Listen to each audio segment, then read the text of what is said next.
இஸ்ரேலையே கதற விட்ட ஈரான், ஆணிவேரையே அசைச்ச அந்த சம்பவம். இது வெறும் போர் கிடையாது, ஒரு இனத்தோட அடையாளத்தையே அழிக்கும் முயற்சி. இது உலகப் போருக்கான ஆரம்பமா? இப்போ ஈரான் இஸ்ரேல் மோதல் உச்சக்கட்டத்துல இருக்கு. ஆனா சமீபத்துல ஈரான் செஞ்ச ஒரு காரியம் ஒட்டுமொத்த இஸ்ரேலியர்களையும் கண்ணீர் விட வச்சிருக்கு. அரசியல் பகைய தாண்டி இஸ்ரேலோட ஆணி வேரான பால் சிலைய ஈரான் எரிச்சதா ஒரு செய்தி இப்போ காட்டுத்தீயா பரவிட்டு வருது. பண்டைய கானானிய மத வழிபாட்டு அடையாளமான இந்த சிலையை செதைச்சது யூதர்களோட கலாச்சாரத்தையே இழிவுபடுத்துற செயலா பார்க்கப்படுது. இது வெறும் சிலை எரிப்பு இல்ல, ஒரு உளவியல் போர்.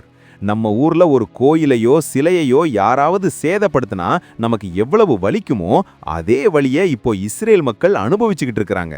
இஸ்ரேலிய ஊடகங்கள் இதை ஒரு மிகப்பெரிய அடையாள அழிப்பு அப்படின்னு விமர்சிச்சுட்டு வராங்க.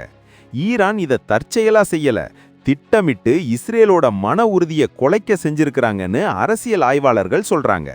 அடடா, ஒரு வரலாற்று சின்னத்தையே இப்படி செய்யலாமான்னு உலக நாடுகளும் இப்ப திகைச்சு போய் நிக்குது.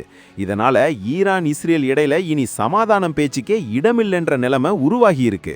இந்த சம்பவம் மத்திய கிழக்கு ஆசியாவையே ஒரு பெரிய நெருப்பு வளையத்துக்குள்ள தள்ளி இருக்கு. இஸ்ரேல் இதற்கான பதிலடியை ரொம்பவே பயங்கரமா கொடுக்கும்னு எதிர்பார்க்கப்படுது. மத அடையாளங்களை சிதைப்பது ஒரு போரின் நியாயமான செயலா? நீங்க என்ன நினைக்கிறீங்க? உங்க கருத்தை கமெண்ட்ல சொல்லுங்க, மறக்காம ஷேர் பண்ணுங்க. அதனால தான் சொல்றேன், இஸ்ரேலையே கதற விட்ட சம்பவம் இதுதான்.